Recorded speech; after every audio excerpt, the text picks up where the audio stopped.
Hey everyone, welcome back. So today I will be teaching you some very important formulas of trigonometry that will be helpful in solving integral problems. Okay, so the very first thing that you should know is that sin x is equal to 1 upon cosec x and cos x is equal to 1 upon sec x and tan x is equal to 1 upon cot x. Now let's see the quadrant operations on them. So this is the quadrants 0 or 2 pi we can say, and then it is pi by 2 that is 90 degrees, and then pi by 2 plus pi by 2 that is 180 degrees, and pi by 2 plus pi by 2 plus pi by 2 that is 270 degrees, or you can say pi plus pi by 2, and then it is 3 pi by 2 plus pi by 2 that is 2 pi. So you can remember these by pi by 2 difference. Okay, so now in the very first quadrant, every trigonometric function, that is sine, cos, tan, everything is positive, so it will be like all are positive. Okay, now in if we move to the second quadrant, here sine is positive, here tan is positive, and in the last quadrant cos is positive. Now sine and cosec both are positive. For tan it is cot, and for cos it is sec. So these all are positive in their respective quadrants. So you have to remember this. This is very important thing. Now let's see how to use these quadrant operations. So first is sine 90 minus theta. See, 90 minus theta will come in the first quadrant, and here everything is positive, and sine will be changed to cos, so cos theta. Now, so here one thing you should remember is the change, that is sine will become cos, or tan will become cot, or cosec will become sec. It will change only when the angle is pi by 2 or 3 pi by 2. Okay, so let me write it. So cosec will become sec. So this is also very important. Now let's see another question. If sine 180 minus theta, so now it is not pi by 2 or 3 pi by 2, so sine will be sine, and 180 minus theta will come in the second quadrant, so it will be positive. Now cos pi minus theta, so pi is there, so cos will be cos only, and pi minus theta will come in second quadrant. Here sine and cosec are positive and everything else is negative, so cos will be negative, so we get minus cos theta. Now let's move to the basic identities. Cos square x plus sin square x equal to 1, and 1 plus tan square x is equal to sec square x, and 1 plus cot square x equal to cosec square x. So first and second identities are very important. Now sin minus x is equal to minus sin x, and cos minus x is equal to cos x. So this is also very important identity. Now the sin 2x and cos 2x formulas, these are very important in solving the integral problem, and especially this last two formulas. These are very important results, and I want you to learn and just mug up all these formulas, because these are very important. So the most important and the most used formula is integration of sec square x dx equal to tan x, and then the next tan inverse x upon a, and then sin inverse, and this sin and cos you are already familiar with. So that's it. So these are very important and you should remember all these, and yeah, that tan x is also important. Let's see one very small topic, Taylor's series. This is very easy topic. You can do it by your own, because it is just all completely formula based. So if fx is there, and we have to just describe it in powers of x minus a, then according to Taylor series, fx is equal to f of a plus x minus a f dash a plus x minus a whole square upon 2 factorial f double dash a. and so on. Now if we put A equal to 0, then this Taylor series will become the Maclaurin series. And I'm sorry with these spellings and all.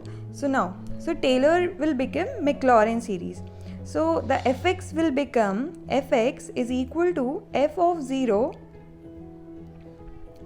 we are putting A equal to 0, x f dash 0 plus x square upon 2 factorial f double dash 0 and so on.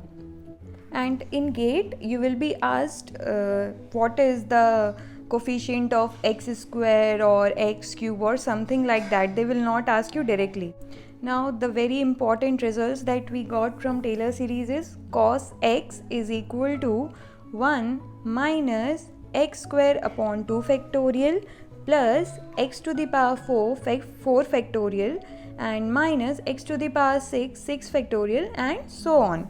And now and the another result is sin x is equal to x.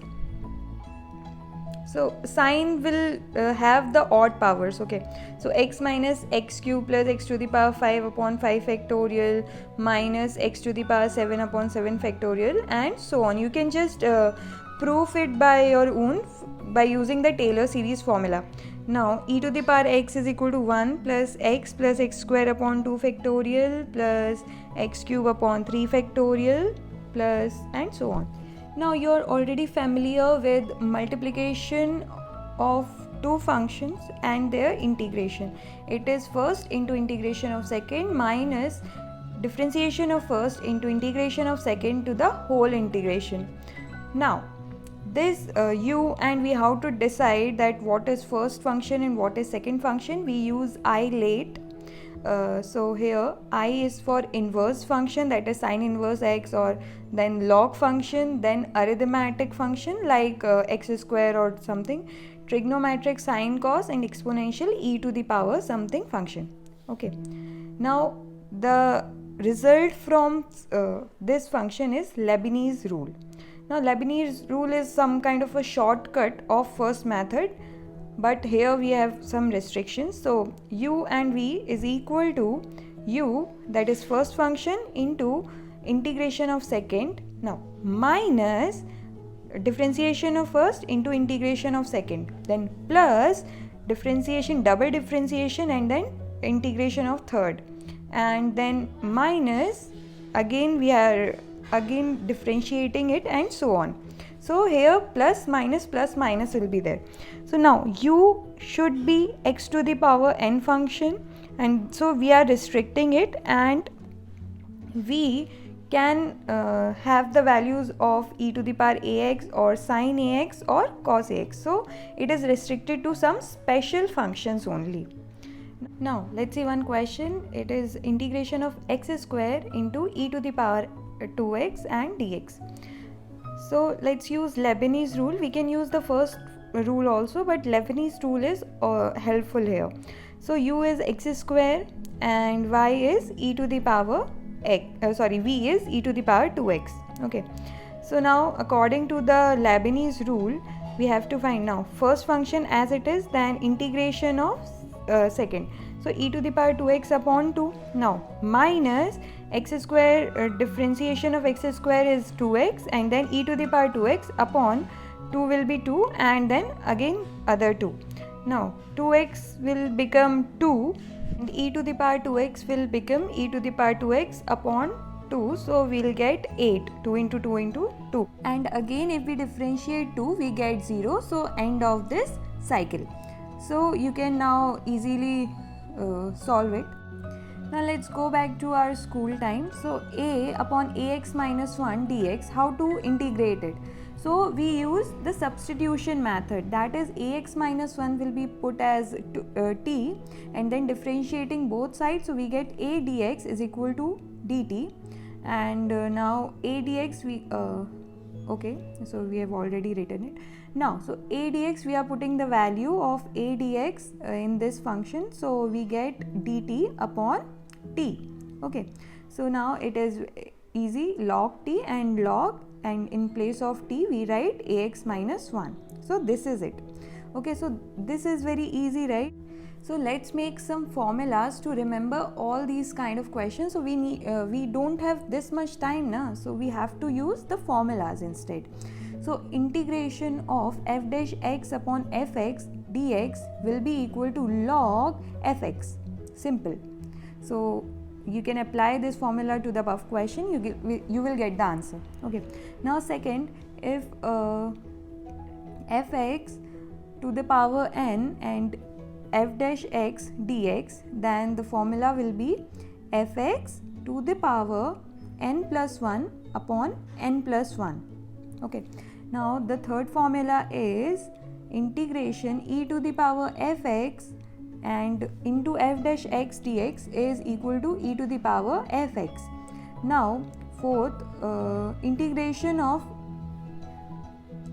this term is equal to x to the power a, and then fifth is e to the power x into fx plus f dash x is dx is equal to e to the power x into fx. We will solve the numericals in the next video. Thank you.